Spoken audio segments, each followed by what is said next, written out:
Indian Activism. An Introduction. After the last Indian Wars of the late 1800s, most Americans had written off North American Indians as being extinct. Many believed they were either killed off or fully acculturated into mainstream society. The general public believed that American Indians are a people and culture of the past, and therefore did not concern themselves with the plight of American Indians in the present. The reality is that American Indians were not extinct.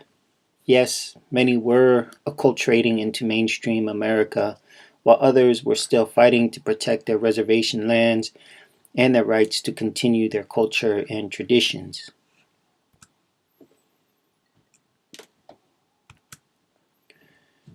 Treaties are central to understanding the history of U.S. and American Indian relations.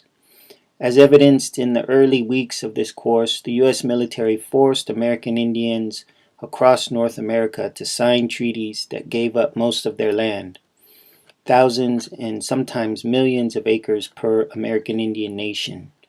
Part of this treaty ensured that a small piece of land would be reserved for that particular American Indian nation, and the federal government agreed to provide subsidies and government programs for each reservation, including tools and seeds for agriculture, domesticated animals, schools, housing, hospitals, and employment opportunities.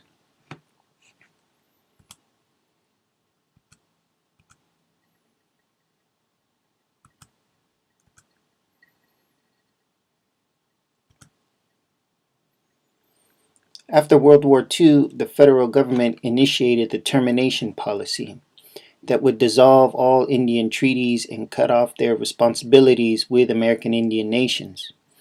Tribes would no longer be recognized as sovereign nations under the protection of the federal government. This was done on a tribe-by-tribe basis, and in the end, 109 tribes were terminated, impacting over 13,000 American Indians who lost tribal affiliation.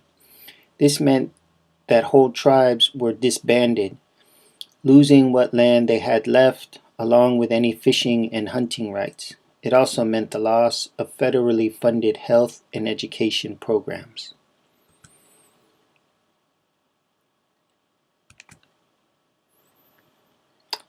The U.S. government justified the termination policy by arguing that it would force American Indians to assimilate into mainstream America. Federal relocation programs were implemented, offering housing and employment programs in urban areas. The reality is that mineral resources were being discovered on Indian lands, and removing American Indians would facilitate access to that potential wealth. Given the impoverished conditions on most American Indian reservations, relocation with housing and employment assistance might have sounded like a nice deal. But newly relocated American Indians found themselves forced to live in the slums and ghettos of urban America. Here, they faced the same institutionalized racism and oppressive systems that other people of color and immigrants were facing.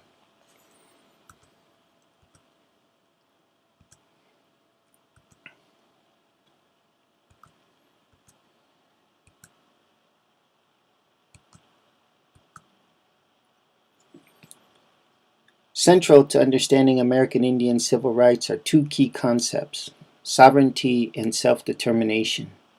Sovereignty is the exclusive right to have control over an area of governance, people, or oneself. A sovereign is the supreme law-making authority. Self-determination is a principle, often seen as a moral and legal right, that all peoples have the right to freely determine their political status and freely pursue their economic, social, and cultural development.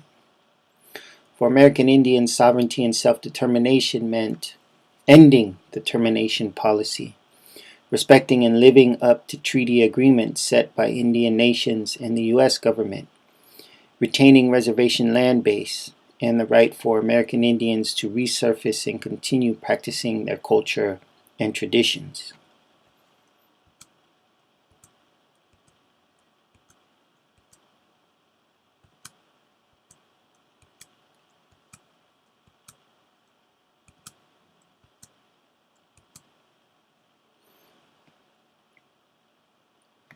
By the late 1960s, when the government began to relocate reservation Indians to urban areas such as Minnesota, Seattle, Los Angeles, the Bay Area, New York, and Chicago, an unexpected consequence evolved.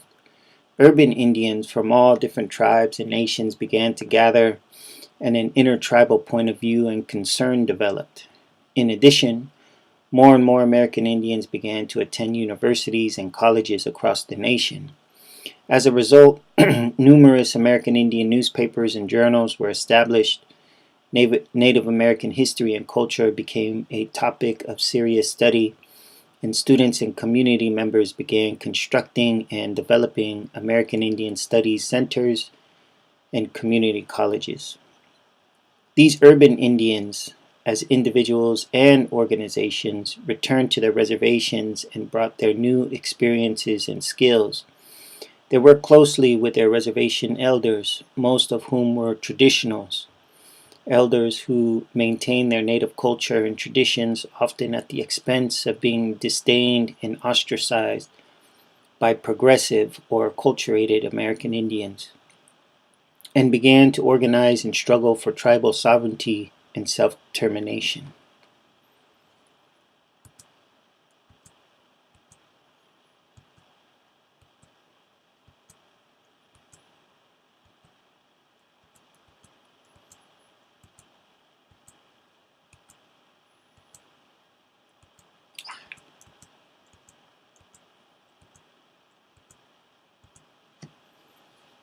AIM, or the American Indian Movement, formed in 1968, a militant American Indian civil rights organization leading many of the actions throughout the late 1960s and early 1970s. AIM members were urban Indians inspired and influenced by the Black civil rights movement erupting around them.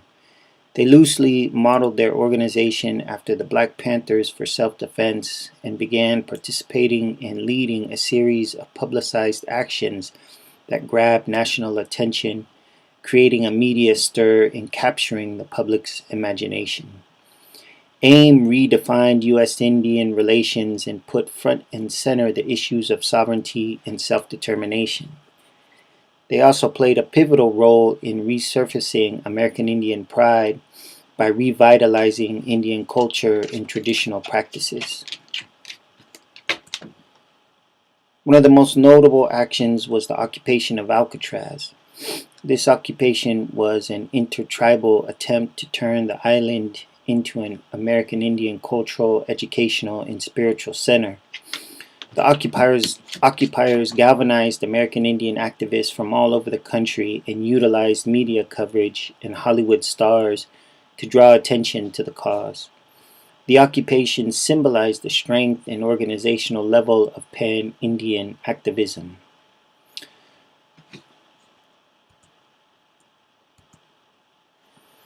While the occupation failed to force the government to support the idea of turning Alcatraz into a cultural and spiritual center, it achieved other goals. Principally, it brought an end to the federal government's policy of termination and forced the U.S. government to adopt an official policy of Indian self-determination.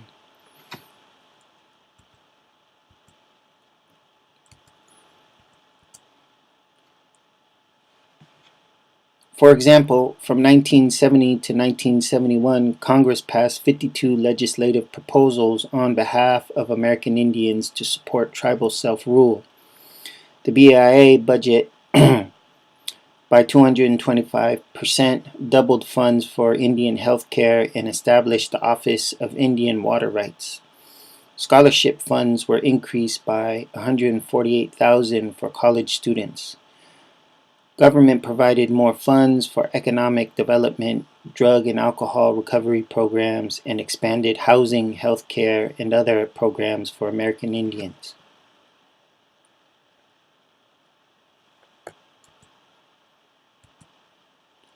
Equally important, Alcatraz also set the tone for the Red Power movement. Alcatraz was a catalyst for an emerging movement of American Indian activism.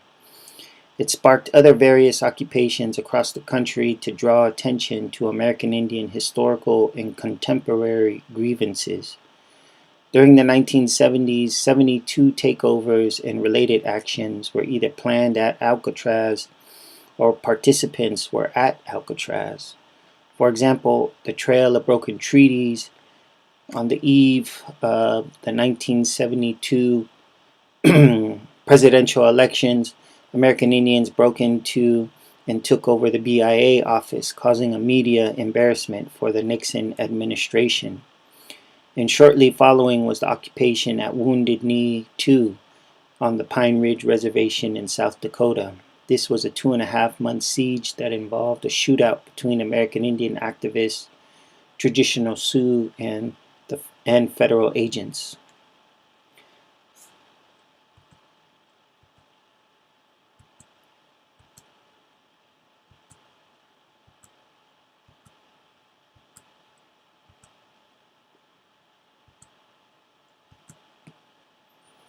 These high-profile demonstrations and actions pressured President Nixon to pass several legislation bills that underlined tribal sovereignty and self-determination. The first, 1975 Indian Self-Determination and Education Assistance Act. This authorized the Secretaries of the Interior and of Health, Education, and Welfare and some other government agencies to enter into contracts with and make grants directly to federally recognized Indian tribes. This authority gave the tribes greater control over the funding, which affected their welfare and made self-determination rather than termination the focus of government action. The act reversed a 30-year-old effort by the federal government to sever treaty relationships with and obligations to Indian tribes. The 1978 Native American Religious Freedom Act. This protected and preserved the traditional religious rights and cultural practices of American Indians, Eskimos, Aleuts, and Native Hawaiians. These rights include access of sacred sites, freedom to worship through ceremonial and traditional rites, and use and possession of objects considered sacred. The act required policies of all governmental agencies to eliminate interference with the free exercise of Native religion, based on the First Amendment, and accommodates the access to and use of religious sites to the extent that the use is practicable and is not inconsistent with an agency's essential functions.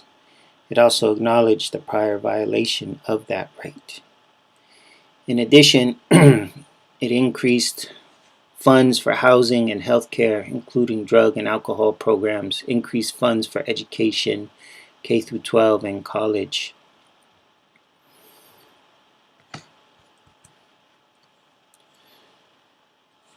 A quote by Russell Means, an AIM member during the 1960s and 1970s. He is quoted by saying, "Before AIM, the American Indian movement, Indians were dispirited, defeated, and culturally dissolving. People were ashamed to be Indian. You didn't see the young people wearing braids or chokers or ribbon shirts in those days. Hell, I didn't even wear them. People didn't sundance, they didn't sweat, they were losing their languages. Then there was that spark at Alcatraz and we took off. Man, we took a ride across the country. We put Indians and Indian rights smack dab in the middle of the public consciousness for the first time since the so-called Indian Wars. AIM laid the groundwork for the next stage in regaining our sovereignty and self-determination as nations, and I'm proud to have been a part of that." This is an introduction. Details and further analysis are in your assigned readings.